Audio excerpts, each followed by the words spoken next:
Урматтуу замандаштар, кадырлуу бир туугандар, достор. Биз кайрадан ыйык жазууга кайрылабыз. Ыйык жазуудан бүгүнкү күнү биз Жусуп пайгамбар жөнүндө сөз кылабыз. Жусуп пайгамбардын жашоосундагы алар кандай болгон окуя, эмне кыйынчылыктар башынан өттү. Ал Кудайга болгон ишенимдүүлүгүн кантип көрсөтө алды. Ишенимде бекем бол. Жусуп сыяктуу ишенимде бекем бол. Келиңиздер, биз анда окуп кетели. Жусуп болсо Мисирге жеткирилди. Аны алып келген Исмаил уулдарынын колунан фараондун сарай кызматчысы, сакчылардын башчысы, Мисирлик Патипар сатып алды. Теңир Жусуп менен болду.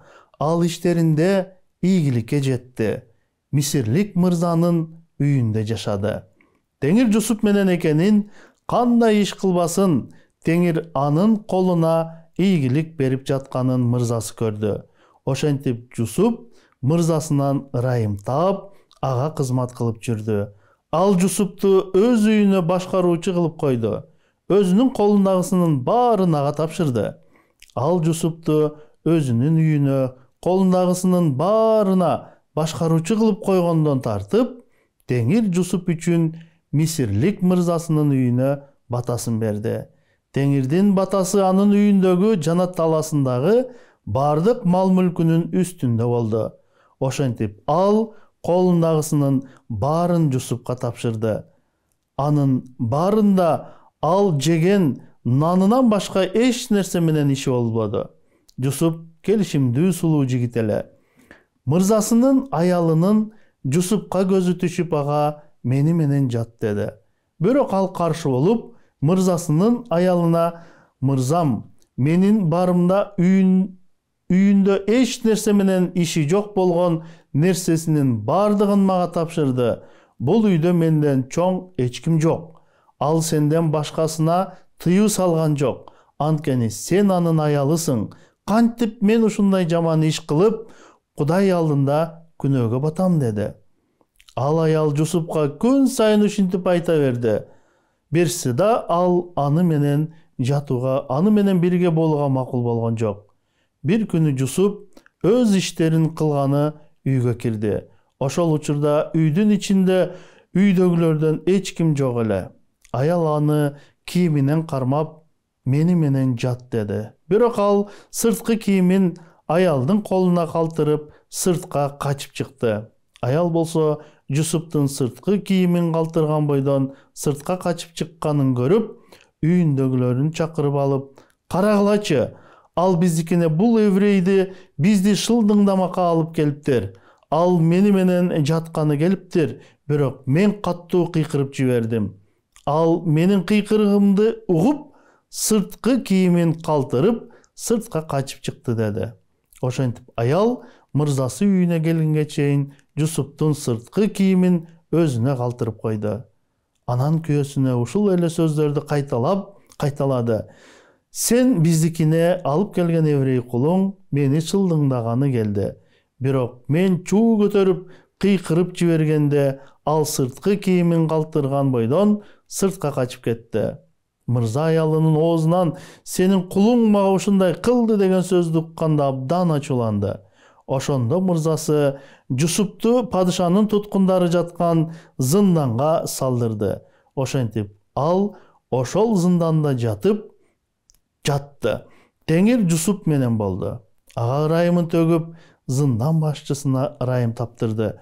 Ошондо зындан башчысы зындандагы туткундардын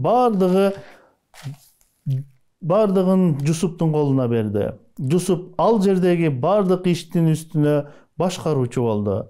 Зындан башчысы ага тапшырылган иштерге кийлигишчү эмес. Анткени Теңир Жусуп менен болуп, ал эмне кылбасын бардык ишине ийгилик берип жатты. 37-ci bölümde Jusup'tu bir tugandары кулчулукка сатып жиберет. Ал эми 39-cu bölümde biz okuduk Jusup'tun Patipar деген кишинин үйүндө жашап калышын. Анан кайсыл жерде болбосун Кудай Жусуп менен болду дейт. Эмне себептен? Анткени Жусуп Кудайга ишенимдүү болчу. Теңир Жусуп менен болду. Ал иштеринде ийгиликке жетти. Мисирлик мырзанын үйүндө жашады. Теңир Жусуп менен экендигин бир гана ошол Патипардын үйүндөгүлөр эмес, башка адамдар дагы билди. Бир эле ошол Патипардын үйүндөгү бардык иштерине, жумуштарына эмес, сырттагы талаа жумуштарына дагы Кудай Жусуп үчүн батасын берди. Эмне себептен? Анткени Жусуп Кудайга ишенимдүүлүк көрсөтүп жатты. Биз окугандай Теңир Жусуп менен болду дейт.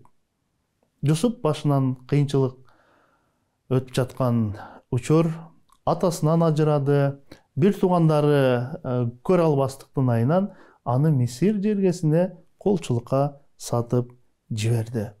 Бирок жаш жагынан Кудайды жакшы тааныган Жусуп болсо, ал ушунчалык Кудайга ишенимдүүлүк көрсөттү. Канча көп бийлик берсе дагы Жусупка ал жеген нанынан башка эч нерсе менен иши болгон жок дейт. Жусуптун жашоосуна бул аябай чоң сыноо болчу. Кыйынчылык келгенде, башына оорчулук келгенине карабастан, Жусуп Теңирге ишенимдүү болду. Ал эми Кудай Жусуп менен болду деп жазылып турат. 7-бөлүмдөн ылдый окудук. Патипардын аялы Жусупты аябай жактырып калып, күнөөлүү ишке күн сайын аны чакырып жатты. Бирок Жусуп эч кандай көңүл бурган жок. Ал ошондой сыноо учурунда дагы Кудайга болгон ишенимдүүлүгүн көрсөттү. Кудай Жусуп менен болду. Жердеги жашоодо көптөгөн азгырыктар бар. Көптөгөн ошондой адамдарды Кудайга болгон ишениминен четтете турган күнөөлүү кадамдар бар. Бирок Жусуп Кудай менен болду. Кудай Жусуп менен болду. Ошол себептен ал бул азгырыкка жол берген жок. Азгырылган жок. Анан ушунчалык Жусуптун жашоосундагы Кудайга көрсөткөн ишенимдүүлүгүн биз окуп кеттик. Жусуп жашоосунда жаман иштерге аралашчу эмес, жаман иштерди кылчу эмес, жалган сүйлөчү эмес. Жусуп Теңир менен болду. Ал эми Кудай Жусуп менен болду. Ылдыйкы аяттардан биз окуйбуз, качан ою ишке ашпай калып, Патипардын аялы ал жалган менен Жусуптан өч алгысы келди. Анан уюштурган ишинен кийин анын сырткы кийимин кармап ушунчалык алмага кол салганы келди деп жалган жалаларды жапты. Бирок Жусуп Кудайдын астында таза болчу. Кожоюнун астында дагы ал эч кандай күнөө кетирген жок. Ал ишенимдүүлүк көрсөттү. Кожоюну келип аялы айтып берген окуяны укканда аябай ачууланды дейт. Ошондо мырзасы Жусупту падышанын туткундары жаткан зынданга салдырды. Ошентип ал ошол зынданында жатты. Эч кандай күнөөсү жок. Жалган айыптын эсебинен ал зынданга түшө турган болду.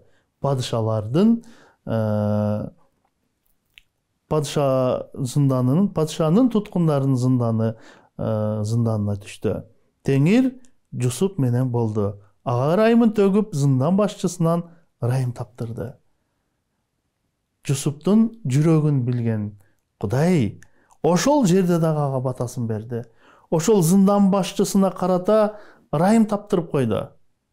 Ырайым бул демек кожоюну ага ишенди. Кожоюну ага жакшы мамиле жасай баштады. Ошондо зындан башчысы зындандагы туткундардын бардыгын Жусуптун колуна берди дейт. Жусуп ал жердеги бардык иштин үстүнөн башкаруучу болду. Демек Жусупту төмөнкү зынданга түшүрдү. Ошого карабастан Жусуп ал жерде дагы ишенимдүүлүк көрсөттү. Ал жерде дагы ал өзүнүн ишин так аткарды. Кудай менен мамилеси жакшы болчу. Ошол себептен Теңир Жусуп менен болду. Патипардын үйүндө Теңир Жусуп менен болду. Зынданда дагы Теңир Жусуп менен болду. Сиздин жашооңуздагы ар кандай кыйынчылыктар, ар кандай сыноолор болот. Бирок ошол сыноолордо Кудайга ишенимдүүлүк көрсөтө турган болсок, анда Теңир биз менен болот. Зындан башчысага тапшырылган иштерге кийлигишчү эмес, анткени Теңир Жусуп менен болуп, ал эмне кылбасын бардык ишине ийгилик берип жатты. Качан биздин жашообуздагы ар бир ишибизде ишенимдүүлүк көрсөтө турган болсок, анда Кудай биздин ошол иштерибизге батасын берет. Аз нерседе ишенимдүү болсок, Кудай чоң нерсени берет. Ошондо ишенимдүүлүк көрсөтө алабыз. Эгерде биз аз нерседе ишенимдүүлүк көрсөтө албасак, анда чоң нерсени кайдан алмакпыз? Демек, кичинекей жумуш болобу, чоң жумуш болобу, ишенимдүүлүк көрсөт. Жашооңдо кичинекей сыноо болобу, чоң сыноо болобу, Жусуп сыяктуу Кудайыңа ишенимдүү бол. Жердеги жашоодо көптөгөн сыноолор, кыйынчылыктар болот. Эгерде биз Кудайга ишенимдүүлүк көрсөтө турган болсок, анда Кудай биз менен болот. Акыркы аяттарын окуганыбызда зындан башчысы дейт, ага кийлигишчү эмес. Ал эми Теңир Жусуп менен болгонун ал көрдү дейт. Эмне кылбасын бардык ишине ийгилик берип жатты. Биздин жашообузда дагы эгерде Кудайга болгон ишенимдүүлүк болсо, адамдарга болгон ишенимдүүлүгүбүз болсо, анда биздин бардык ишибизге Кудай ийгилик берет. Кымбаттуу досум, мүмкүн кимдир бирөөгө болгон биздин ишенимсиздигибиз бар болгондур. Ал эми Ыйса Машаяк асмандан жерге келгенде, ал аягына чейин ишенимдүү болду. Ал өзүнүн шакирттерине ишенимдүү болгон. Ал жердеги бардык адамдар ким менен сүйлөшкөн болсо, бардыгына ишенимдүүлүк көрсөткөн. Ыйса Машаяк бүт бардык адамдардын күнөөсү үчүн азап чеккен. Анын азабы аркылуу биз бүгүнкү күндө түбөлүк өмүргө ээ боло алабыз. Эгерде ишене турган болсок, Ыйса бардык адамдардын күнөөсү үчүн өлгөнүнө чын жүрөгүмөн ишенген болсом, анда түбөлүк өмүргө ээ болом. Кудайга болгон ишенимсиздиктен адамдар аны тааныбай калат. Ал эми Кудайга болгон ишенимдүүлүгүбүз, Кудайга болгон ишенимибиз бизди түбөлүк өмүргө алып барат. Жүрөгүңдө Кудайга ишенимдүү бол. Ошондо ал сенин бардык иштериңе батасын берет. Жүрөгүңдөн Кудайга ишенимдүү бол. Ошондо ал сени менен болот. Амин.